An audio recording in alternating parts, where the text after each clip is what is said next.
Welcome to Time News Studios.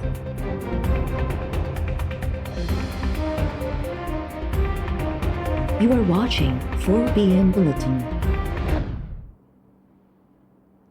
इरसा chairman तरफां तकरारी Kalabagh dam जे मुअल घोड़े खे ॿीहर चाढ़ण जी कोशिश। पाणीअ बाबति क़ौमी असम्बली जी स्टैंडिंग कमेटी जे इजलास दौरान इरसा चेयरमैन राव इरशाद तरफां तकरारी कालाबाग ऐं भाषा डैम जी अदावत अणटर करार। 91 वारे मुआहिदे बदिरां टिरुखे फार्मूले तहत पाणीअ जी विछ कंदड़ इरसा चेयरमैन समुंड में पाणीअ जे छोड़ खे ज़ियान करार ॾेई छॾियो। इरसा चेयरमैन चयो आहे त हर साल 280 MAF पाणी समुंड में ज़ाया थी वञे थो। नवां डैम्स न ठहिया त सूबा पाण में विढ़ंदा रहंदा। असां खां वधीक बेवकूफ़ केरु नाहे जो पाणी ज़ाया करियूं था पर उन जे इस्तेमाल लाइ डैम नथा ठाहियूं। कमेटी जे चेयरमैन नवाब यूसुफ टालतो चयो त तव्हां कंहिंखे बेवकूफ़ सॾियो, पंहिंजा लफ़्ज़ वापसि वठो। इरसा चेयरमैन लफ़्ज़ वापसि वठी छॾिया। इरसा में सिंध जे मेंबर्स इरसा चेयरमैन जे अंग अखरनि खे ग़लति करार ॾेई छॾियो। सिंध जे नुमाइंदे ज़ाहिद जुणे जो चयो आहे त इरसा तरफ़ां पाणी जा अंग अखर टोड़े मरोड़े पेश कया पिया वञनि। सिंध 17 बदिरां 22 सैकड़ो पाणीअ जी खोट खे मुंहुं ॾेई रहियो आहे।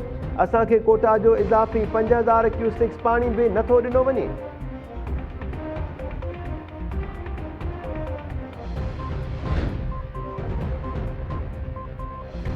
अटॉर्नी जनरल ऑफ पाकिस्तान तरफां सूबनि में पाणी तकरार सियासी करार। पाणी बाबति स्टैंडिंग कमेटी में जवाब जमा कराए छॾियो। अटॉर्नी जनरल चयो आहे त पाणी तकरार कानूनी न पर सियासी वधीक आहे। अॻूणे अटॉर्नी जनरल अनवर ख़ालिद जी रिपोर्ट पाणी तकरार खे कानूनी तरीक़े सां हल न करे सघी।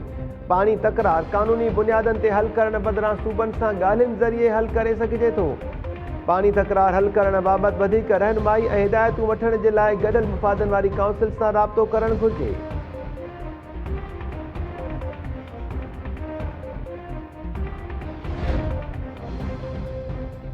PDM ठुस थी वई।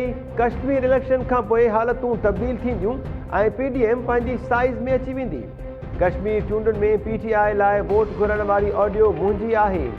वफ़ाक़ी घरू वज़ीर शेख रशीद चयो आहे त अफ़गानिस्तान जी सूरतहाल ते मुसलसल नज़र आहे। तालिबान ऐं अफ़गान सरकार पाण में गॾिजी मामिलो हल कनि त पाकिस्तान खे ख़ुशी थींदी। पाकिस्तान में अॻु ई 30 खां 40 लख अफ़गान पनाहगीर मौजूदु आहिनि। चमन ऐं तोरखम सरहद ते FIA एहलकार मुक़ररु आहिनि। कंडेदार तारूं लॻाइण वारो कमु बि जल्द मुकमल थींदो।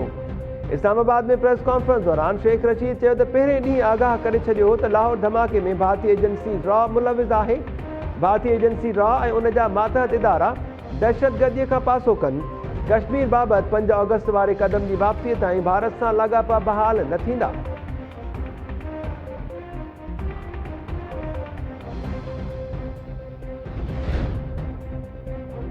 नैब अॻूणे सदर आसिफ ज़रदारी ख़िलाफ़ हिकु नओं केस खोले छॾियो। नैब रावलपिंडी न्यूयॉर्क में फ्लैट्स ख़रीद करण वारे मामले ते आसिफ ज़रदारी खे तलबी जा नोटिस जारी करे छॾिया। अॻूणे सदर आसिफ ज़रदारी हिफ़ाज़ती ज़मानत ऐं नैब नोटिस जी मुअतली जे लाइ अदालत सां राब्तो करे वरितो। इस्लामाबाद हाई कोर्ट में दरख़्वास्त सां गॾु मेडिकल बोर्ड जूं रिपोर्ट्स बि जमा। दरख़्वास्त में आसिफ ज़रदारी मौक़िफ़ इख़्तियार कयो आहे त नैब नोटिस सां साख मुतासिर थियण जो ख़दशो आहे। नोटिस मुअतल करे केस ते ट्रायल मुकमल थियण ताईं ज़मानत ॾिनी वञे। दरख़्वास्त में नैब चेयरमैन ऐं DG नैब खे धुर बणायो वियो।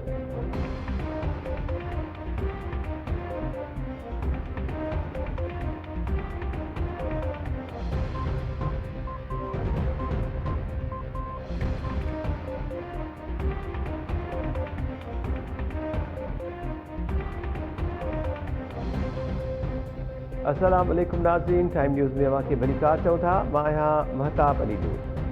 हेडलाइन्स तव्हां ॾिठो, बुलेटिन सां गॾु हाज़िर थियूं था। Short brake.